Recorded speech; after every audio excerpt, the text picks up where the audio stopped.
MBBS give up பண்ணி வேற courses போறதுக்கு அவங்க அப்ராட்ல ட்ரை பண்ணலாம். அவங்களுக்கு ஒரு செகண்டரி ஆப்ஷனா தான் அப்ராட் எம்பிபிஎஸ் இருக்கு.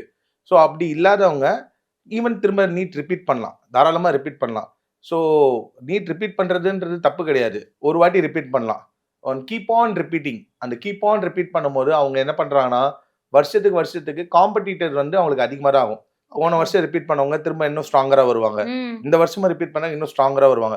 ஸோ அவங்கள விட அட்வான்ஸ் லெவல் காம்படிட்டர் கூட அவங்க காம்படிட் பண்ணும்போது, அவங்களுக்கு இயர் தான் டிராப் ஆகுமே தவிர, ரிசல்ட்ஸ்ன்றது நம்ம இதுவா பார்த்தோம்னா, அந்த அளவுக்கு பாசிபிலிட்டி இருக்காது.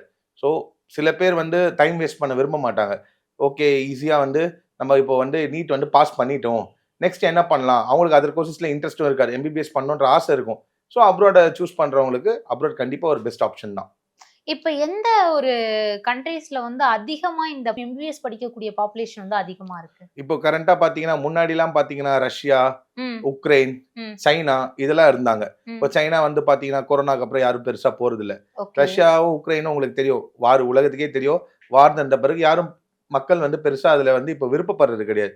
இப்போ கரண்ட்ல பார்த்தீங்கன்னா, கிர்கிஸ்தான், உஸ்பெகிஸ்தான், ஸோ இந்த மாரி கண்ட்ரீஸ்லாம் வந்து பார்த்தீங்கன்னா, இப்போ பீக்ல இருக்காங்க.